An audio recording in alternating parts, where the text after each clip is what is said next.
Deus quer que você reine. Cristo é a nossa redenção.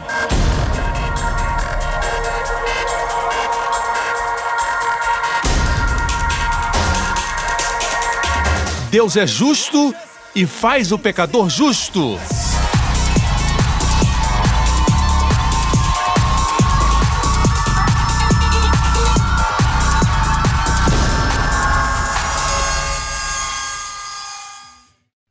Hoje com o pastor Joseph Prince. Hoje temos essa ideia de que se alguém prega a graça é um outro evangelho.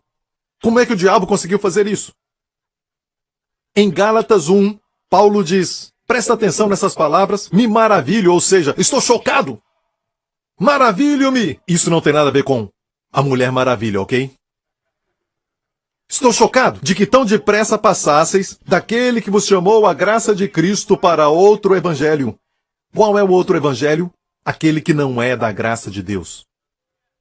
Perceba que ele disse, vocês passaram da graça de Deus dizendo que a graça de Deus é o verdadeiro, certificado, genuíno evangelho. Para um outro evangelho que não é da graça de Deus é um outro evangelho, mas hoje está tudo trocado e pensamos se alguém está pregando a graça é um outro evangelho. Nós fomos enganados pelo diabo. E o diabo é muito sutil quando se apresenta como um anjo de luz. E os seus ministros de justiça. Já ouviu que o aguilhão da morte é o pecado em 1 Coríntios 15, 56? O aguilhão da morte é o pecado? Vamos mergulhar. Por que existe a morte? Porque existe pecado. Por que existe pecado? A força do pecado é a lei. A força é a palavra grega dunamis, a dinamite do pecado. É a lei. Se removermos a lei da vida das pessoas, o pecado perde seu poder. Ou seja, quanto mais tentar, pior vai ficar. Quanto mais tentar, pior vai ficar. A lei diz, você não deve, você não deve, você não deve, o foco é você. Na graça, então, Deus diz, colocarei a minha lei no seu coração. Eu serei o seu Deus, serei misericordioso com as suas falhas e os seus pecados eu não me lembrarei. Nunca mais. É sempre eu irei, eu irei, eu irei. Sua parte na nova aliança, descansar. Anos atrás o Senhor me disse, quando você descansa, eu trabalho. Quando você trabalha, eu descanso. Por falar nisso, você ouviu recentemente, através de outras pessoas, mas eu sou o original. O Senhor falou isso comigo muitos anos atrás. Quando você trabalha, Deus descansa. Quando descansa, Deus trabalha. Já percebeu que quanto mais tenta, pior fica, mais longe você fica? Devemos fazer tudo na posição de descanso. Porque Cristo concluiu a obra. Você ora pedindo vitória? Ou você ora da vitória?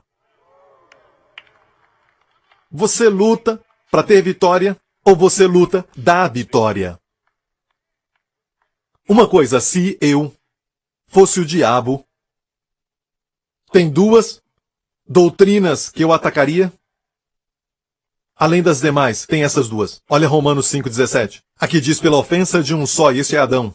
A morte reinou por esse. Muito mais os que receberam a abundância da graça. Número 1. Os que receberam o quê? Dá para pregar muito sobre a graça? Não. Fala dos que receberam a abundância da graça. Primeira coisa. E depois, os que receberam o dom da justiça. Justiça não é uma recompensa, mas um dom. Diga dom 3 vezes. É um dom, irmão. E a melhor coisa para honrar o Senhor Jesus pelo que ele fez na cruz se tornando o seu pecado é assumir a posição e saber do fato que você é justo nele. Quando você confessa, eu sou a justiça de Deus em Cristo, você recebe esses 2 dons. A abundância da graça e o dom da justiça, você vai reinar em vida. Você vai reinar em vida, e quando você faz isso, o diabo não reina. Quando você reina em vida, os vícios não reinam.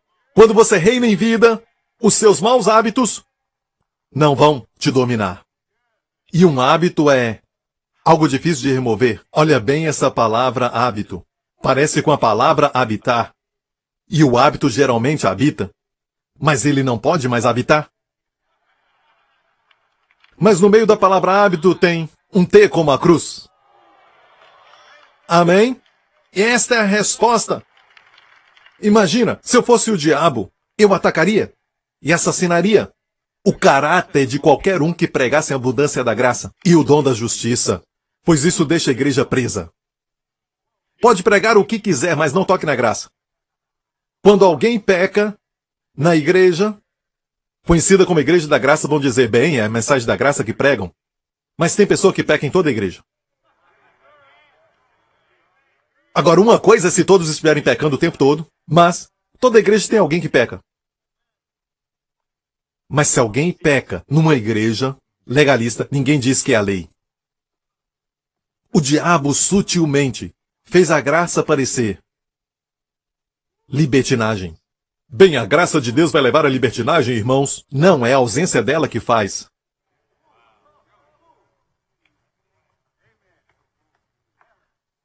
A igreja precisa saber disso. E olha bem, aquela bênção dupla que eu mencionei, vamos ver de novo, porque fala de reinar em vida, e isso é tão real. Se você tiver tempo, você pode ir em josephprince.com. Eu não gosto de me promover, mas quero que você possa ver a sessão de testemunhos e ver quantas pessoas foram libertas dos vícios de pornografia.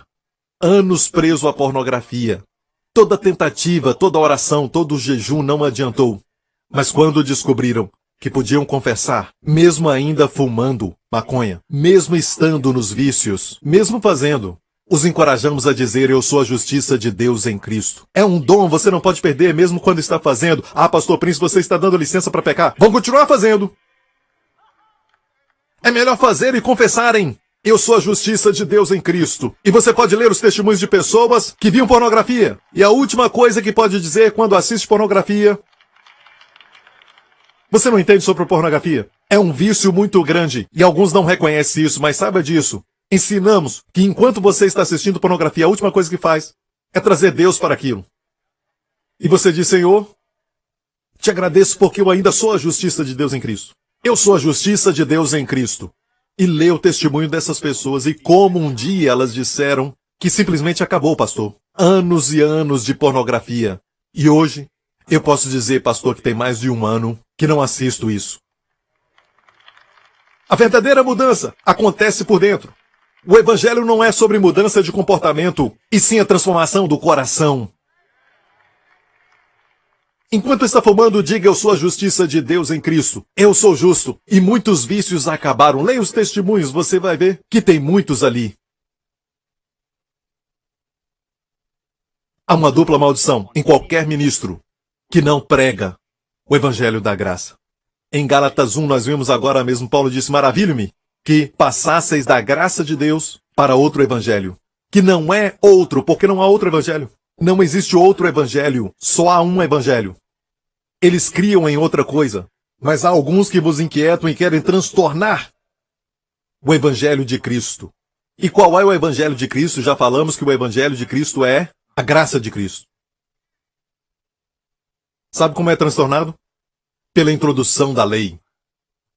Jesus disse, não pode colocar vinho novo, graça, em odres velhos. Por quê? Naquela época, eles usavam a pele de cabrito para poderem colocar vinho dentro. Mas se colocar vinho novo, vai fermentar. E a pele de cordeiro ia rachar, ia quebrar e perder ambos. O problema na igreja é essa mistura.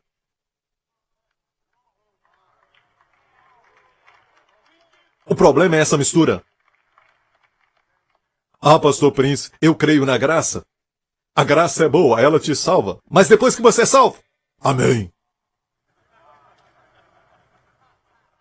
Precisa vigiar o que faz. Você tem que honrar ao Senhor e ter certeza que obedece sempre. O que te faz pensar que dá para começar com a graça e continuar com seus esforços? Paulo diz, tendo começado pelo Espírito, agora vai ser perfeito pela carne? Bem. Deixe-me falar sobre a dupla maldição, ok? Ok, vamos ver isso mais em frente. Mas nós mesmos, ou um anjo do céu, não um anjo do inferno, igreja. Paulo disse aqui, ainda que nós mesmos ou um anjo do céu vos anuncie outro evangelho além do que vos já tenho anunciado, seja anátema. Assim como já vos dissemos, agora de novo também vos digo. E ele repete, se alguém vos anunciar outro evangelho além do que recebestes, e ele repete mais uma vez, seja anátema. Anátema 2 vezes. Qualquer ministro, qualquer pregador que prega outra coisa além do evangelho da graça.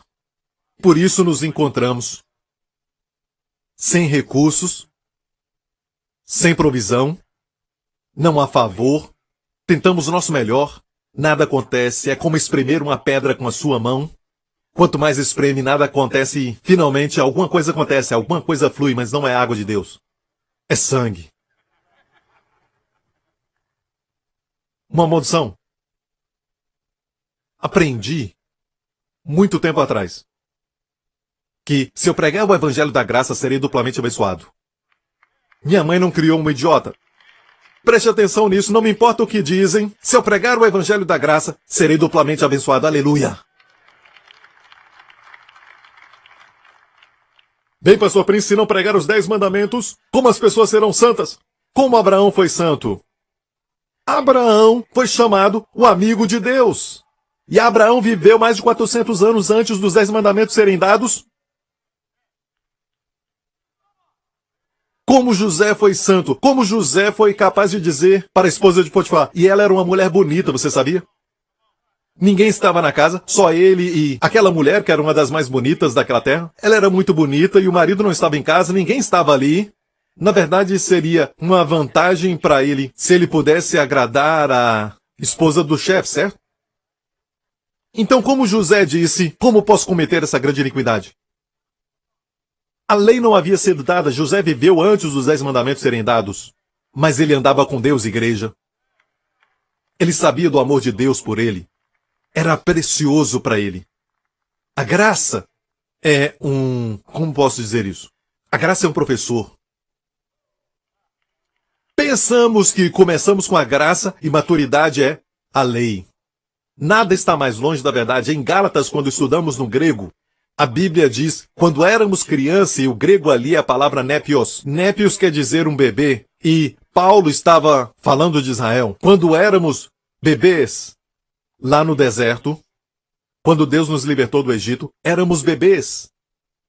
Quando éramos bebês, Deus nos manteve sob a lei. Mas quando a fé veio, quando a graça veio, quando Cristo morreu pelos nossos pecados e ressuscitou para a nossa justificação, agora somos filhos, filhos maduros de Deus. Eu não estou falando de crescimento, estou falando de todos aqueles que nascem de novo hoje, já nascem de novo como um filho bem maduro. Existe um processo que acontece, eu entendo isso, mas não é um assunto do livro de Gálatas. Está dizendo, quando éramos bebês debaixo da lei, a graça veio e agora somos filhos maduros. Você pode ser um bebê e o seu pai ter uma Lamborghini. Não dá para dirigir. Certo? Não pode dirigir ou desfrutar as coisas que pertencem a ti e pertencem ao seu pai. Por quê? Você é um bebê. Mas os filhos desfrutam. Os filhos não precisam ser bons para herdar. Só tem que ser filho. Você pode ter um bom servo na sua casa, um grande servo e um filho que não é tão bom assim, mas quando o pai distribui a sua herança, o servo não ganha nada. Vai tudo para o filho. Vocês todos são filhos. Amém. E quando Israel estava no deserto, quando Israel ainda era um bebê, Deus deu para eles a lei. Assim como quando a minha filha estava com 5, 6 anos de idade e as suas amigas vinham para minha casa, eu dizia para todas elas, não entrem na cozinha, não brinquem com as facas, não toquem no fogão. Certo? Por quê? Eram crianças. Mas se você for à minha casa e eu disser, não toque no fogão. Ok, irmão? Não toque. Não brinque com as facas, irmão. Você vai acabar se cortando. Você vai ficar chateado. Mesmo assim, pensamos que a graça é o ponto de partida, a lei é maturidade. E, na verdade, Deus mostra o inverso. Quando Jesus veio, Jesus falou ao povo judeu e disse, conhecereis a verdade, e a verdade vos libertará. Ele estava falando com pessoas que conheciam a lei, conheciam muito bem. Da idade de 5 para cima, memorizavam a Torá e também memorizavam os escritos rabínicos. Desde cedo, sabiam muito bem da lei. E Jesus ainda disse isso. Se a lei fosse a verdade, seria redundante para Jesus dizer: conhecereis a verdade, e a verdade vos libertará. Quero dizer a você que essa verdade é a verdade da graça de Deus. Amém? Ah, pastor Prince, eu não quero ser um hipócrita. Se eu não sou justo, eu não sou justo. O que você está falando? Pela definição de quem? Deus nos define como justos. Assim como Jesus se fez pecado, assim também, para Deus você é justo aos seus olhos. Não é uma questão de sentir, é uma questão de aceitar. Deus já fez tudo. Amém? Ah, mas eu acho que isso é hipocrisia. Eu vou te falar o que é hipocrisia. Hipocrisia é tentar ser o que você não é. Quando está namorando, você tenta apresentar sempre o melhor. Depois a garota se apaixona. E você não tem certeza se ela apaixona você por você? Mas no dia que ela vê quem você é, com tudo que você é, e ainda te ama, você sabe que é amado. Certo? Agora você presta atenção, por que Jesus foi tão severo com a hipocrisia? Você já viu que nos evangelhos, ele era gentil com a mulher no poço que tinha 5 maridos e agora estava em adultério? Ele foi gentil. E isso foi em João 4, mas em João 3, no capítulo anterior, ele foi muito duro com Nicodemos. Nicodemos chegou a ele e ele disse: você tem que nascer de novo. Com tudo que você já aprendeu, com todas as conquistas e título como mestre em Israel, você ainda tem que nascer de novo. Mas percebeu que ele não falou para a mulher no poço: você tem que nascer de novo? Nicodemos em João 3 foi até Jesus. Mas a mulher, Jesus foi a ela. Mas Nicodemos, você vai ver, se tornou um discípulo de Jesus. Ele estava lá para enterrar Jesus, certo? Com José. E o seu progresso foi muito devagar. Mas olha para a mulher, naquele poço. Quando Jesus conversou com ela, sentado no poço, ela veio.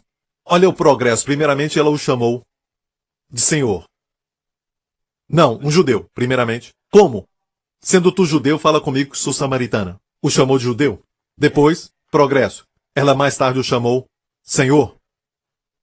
E depois continuou. Quando ele disse: tivesse 5 maridos, vejo que és um profeta. E finalmente, ela disse para os homens daquela cidade: venham, vejam o Messias, que falou tudo sobre ao meu respeito. Não é esse o Cristo? Tudo isso em 1 hora. Mas, pastor Prince, veja, Jesus revelou o pecado dela, escute muito bem. Realmente ele fez isso, mas veja como ele fez. Com tato, um tato divino que ele usou. Ele disse assim: chame o teu marido. Não tenho marido. Ele disse assim: olha que sanduíche divino.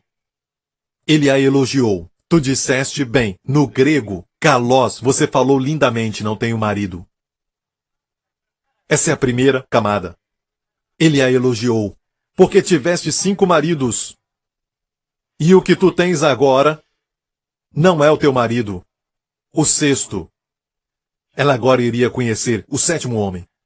O homem do poço. E o que estás agora não é teu marido. E ele disse, a última camada: isto falaste muito bem. Veja, o Senhor queria que ela soubesse que ele sabia tudo sobre ela, para que ela pudesse se sentir amada. Nós sempre tentamos fazer o melhor, não sabemos se somos amados pelo Senhor. Mas Ele quer que saibamos que Ele sabe tudo sobre nós e ainda nos ama e fala conosco. Me importo com você. E assim ela se tornou uma evangelista. Ela deixou seu cântaro, certo, seu vaso com água. Quem precisa disso quando tem uma fonte agora? Do lado de dentro. Venha ver um homem! Nem precisou estudar a Bíblia, ela se tornou uma evangelista. Em João 3, Nicodemos, um homem com títulos. Em João 4, a mulher que só conseguiu conquistar 5 maridos. E Jesus não disse para ela: tem que nascer de novo. Ela tinha que nascer de novo, mas Jesus não falou isso para ela. Entende isso? Igreja, quando lemos a Bíblia com olhos naturais. A graça não é natural. Se você ensina, faço o bem, recebo o bem, faço o mal, recebo o mal, eu entendo. Eu entendo. Posso pregar isso. Faço o bem, recebo o bem, faço o mal, recebo o mal. Toda a filosofia do mundo está baseada nisso. Mas ensinar, você recebe o bem que não merece. Porque outro recebeu todo o mal que ele não mereceu. É necessário o Espírito Santo para revelar a amabilidade de Cristo, só pelo Espírito Santo. Para revelar a sua beleza e a sua excelência, só pelo Espírito Santo. Posso ouvir um amém? Preste atenção nisso. Às vezes temos essa mentalidade.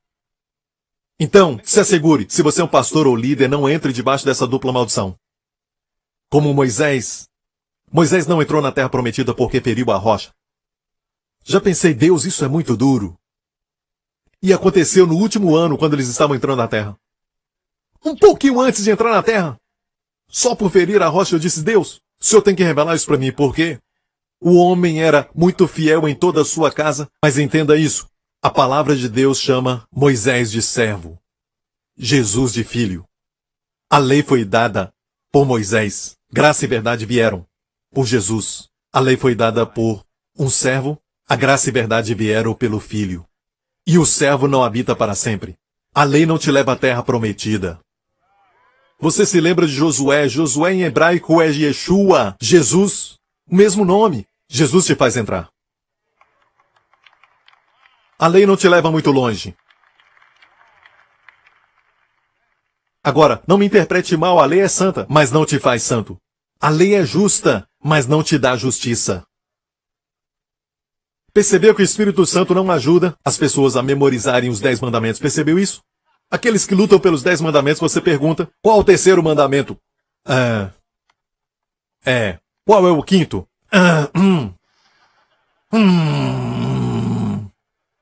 Qual é o sexto?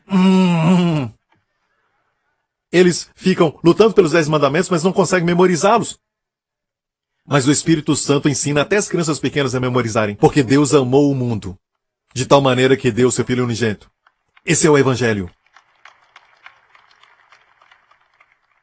Em vez de lutar para colocar os 10 mandamentos de volta nas escolas, devemos lutar para colocar João 3,16 na escola pública. Esse é o Evangelho. Isso é o que salva. Isso é o que liberta. Isso é o que dá liberdade. Amém. E nós temos essa ideia que, assim, você é salvo e você agora é um bebê e Deus te dá graça, é um período que eles chamam de lua de mel. Processamos tudo isso de uma maneira natural, humana. Quando você nasce de novo, você deve vigiar.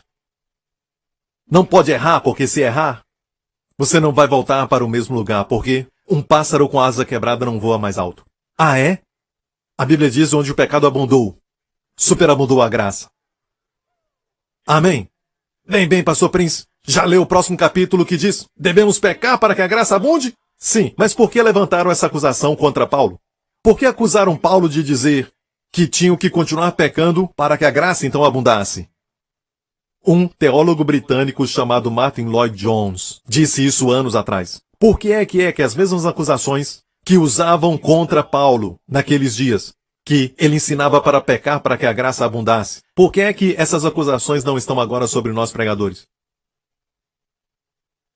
Então Dr. Martin disse, talvez não estamos pregando o mesmo evangelho que Paulo pregava. Se você não pregar o evangelho a ponto de ser mal interpretado, não vai ser acusado disso.